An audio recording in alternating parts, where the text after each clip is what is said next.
রেলে ভাড়া বৃদ্ধি নিয়ে আরও জানাতে খুলনা থেকে সরাসরি যুক্ত হচ্ছেন সহকর্মী আমিরুল ইসলাম।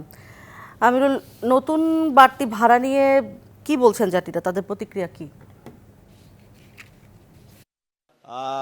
এই যে ট্রেনের যে আরামদায়ক ও নিরাপদ হয়, এই ট্রেন ভ্রমণের প্রতি মানুষের একটু আগ্রহ বেশি, যার কারণে কিন্তু অপেক্ষায় ছিলেন যে থাকেন বা ভ্রমণ করে থাকে ট্রেনে। কিন্তু আজ থেকে যে বর্ধিত ভাড়া গুনতে হবে যাত্রীদের, তাদেরকে কিন্তু মিশ্র প্রতিক্রিয়া দেখেছি। বিশেষ করে যারা রয়েছে এই যাত্রী, তাদের সাথে কথা বলবো।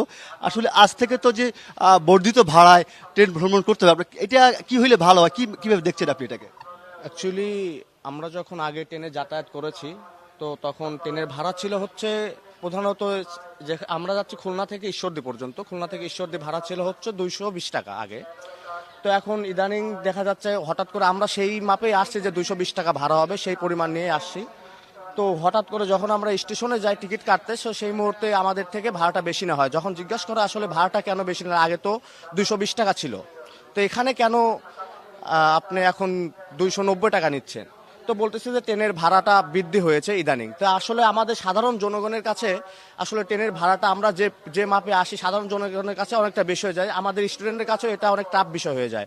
তো আমাদের কাছে আমাদের একটাই অনুরোধ, সরকারের কাছে আবেদন, যে আমাদের ট্রেনের ভাড়াটা যেন কমায় দেয়, যাতে আমাদের স্টুডেন্ট, সাধারণ জনগণ যেন চলাফেরা করে সফল হতে পারে বা চলাফেরা করে শান্তি পায়। ধন্যবাদ আপনাকে। এবং খুলনা থেকে যে ট্রেনগুলো আন্তনগর 12 জোড়া ট্রেন চলাচল করে, এর মধ্যে রয়েছে খুলনা থেকে ঢাকা যে শোভন চেয়ারের ভাড়া নির্ধারণ করেছে 505 টাকা থেকে বাড়িয়ে এখন 630 টাকা করা হয়েছে। রাজশাহী ছিল 310 টাকা, সেটা কিন্তু 360 টাকায় বর্ধিত করা হয়েছে। সৈয়দপুর ছিল যে আন্তনগর ট্রেনের শোভন চেয়ারে, সেটা ছিল 420 টাকা থেকে 515 টাকা বাড়ানো হয়েছে। এবং চিলাহাটি যেটা ছিল 465 টাকা থেকে 575 টাকা। কারণ এই যে বর্ধিত ভাড়া। জি, আপনাকে ধন্যবাদ আমিরুল ইসলাম, ধন্যবাদ আপনাকে।